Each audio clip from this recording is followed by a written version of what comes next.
வணக்கம். நம்ம 107 திவ்ய தேசத்துல முதல் தேசமான நம்ம பூலோக வைகுண்டம் தான் இன்னைக்கு வந்திருக்கோம். ஸோ இங்கிருந்து நம்மளோட பயணம் ஸ்டார்ட் ஆகுது. நம்ம ரெங்கன் பயணத்துல பூலோக வைகுண்டமான ஸ்ரீரங்கம் எப்படி இங்க வந்தது, எந்த காலத்துல வந்தது, நம்ம ரெங்கன் பயணம் இந்த பங்குனியில ஆரம்பிச்சிருக்கேன் அப்படின்னு கேட்டீங்கன்னா, விபீஷணனால நம்ம பெருமாள் வந்து இந்த கோவிலுக்கு வந்தது இப்பதான். ஸோ இந்த பங்குனி பிரம்மோற்சவம் வந்ததுனால தான் நம்ம பெருமாள் வந்து இங்க வந்தார். ஸோ விபீஷணனால பெருமாள் வந்து இங்க வந்த டைம்ல நான் இந்த சேனலை ஆரம்பிக்கணும் அப்படின்னு நினைச்சேன். ஸோ அதுக்காக தான் பங்குனியில ஆரம்பிச்சிருக்கேன். ஸோ இந்த பங்குனியில விபீஷணனால நம்ம பெருமாள் இங்க வந்தாரு, நம்மளுக்கு இங்கே ஸ்ரீரங்கம் வந்தது, இதெல்லாம் நமக்கு தெரியும்.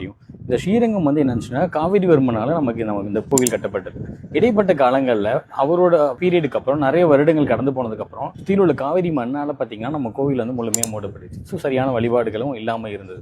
இதுக்கப்புறம் என்ன, 1000 வருஷத்துக்கு அப்புறம் அந்த காவிரிவர்மனோட வம்சாவளியில் உள்ள ஒரு மன்னன் அவன் வந்து ஒரு நாளைக்கு வேட்டைக்கு போயிட்டு வந்திருக்கான். அப்படி வேட்டைக்கு போயிட்டு வரும்போது ஒரு மரத்துக்கு கீழே உட்காந்துருக்கான். மரத்துக்கு கீழே இலைப்பார உட்காரும் போது ஒரு கிளி வந்து அந்த மரத்தில் உட்காந்துருக்கு. இவன் இலைப்பார உட்காரும் போது இந்த கிளி வந்து ஏதோ ஒரு மந்திரம் சொல்லிச்சிருக்கு. கிளி வந்து ஏதோ சொல்லுதான் அவனுக்கு புரியல, திரும்பவும் ரிப்பீட் பண்ணதான் அவனுக்கு புரியல. இது மாதிரி ஒரு 3 முறை அந்த கிளி சொல்லும் போது ஏதோ ஒரு மந்திரம் சொல்லுதுங்கன்னு மட்டும் அவனால உணர முடிஞ்சது. இது என்ன சொல்லுதுங்கிறது அவனுக்கு புரியல. சரின்னு சொல்லி தன்னோட அரண்மனையில பணியாட்களை வர சொல்லி இந்த மரத்துக்கு கீழே தோண்டுங்கன்னு சொல்லியிருக்கு. மரத்துக்கு கீழே தோண்டி பார்த்திருக்கேன், எதுவுமே தெரியல. அவன் திரும்பவும் போயிட்டான் தன் அரண்மனைக்கு போகும்போது அந்த இரவு நைட்டு பாத்தீங்கன்னா பெருமாள் அவனோட கனவுல வந்து இந்த மரத்துக்கு கீழே தான் நான் இருக்கேன் அப்படின்னு சொல்லியிருக்காரு. நம்ம அடுத்த நாள் காலையில வந்து எல்லாரும் அந்த மரத்துக்கு கீழே தோண்டி பார்க்கும்போது நம்ம பெருமாளோட தங்க விமானம் இருக்குல்ல, நம்ம விமானம் வந்து உள்ள தெரிஞ்சிருக்கு. இதை பார்த்தோன்னா அவனுக்கு அப்படி ஒரு சந்தோஷம். திரும்ப நம்ம பெருமான கோவிலை மீட்டு எடுத்து அழகா சீர் செஞ்சு அவர் பண்ணியிருக்கேன். இப்போ இந்த கிளியாலதான் நம்மளுக்கு இந்த கோவில் திரும்ப மீட்டு எடுத்து கிடைச்சிருக்குங்கிறதுனால நம்ம அரசர் என்ன பண்ணிட்டா, அந்த கிளிக்கு ஏதாவது ஒன்று பண்ணணும்ல, அதனால ஒரு மண்டபம் கட்டி பெருமாள் சன்னதிக்கு முன்னாடி இருக்க மண்டபம்க்கு கிளி மண்டபம்னே பேர் வச்சிருக்காங்க. கிளி மண்டபம் எங்க இருக்குன்னு பாத்தீங்கன்னா, உள்ள நீங்க பெருமாள் சீஸ்ட் வெளியே வரும்போது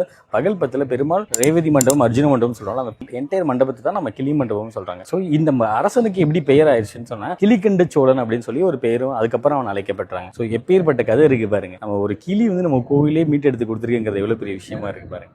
நன்றி.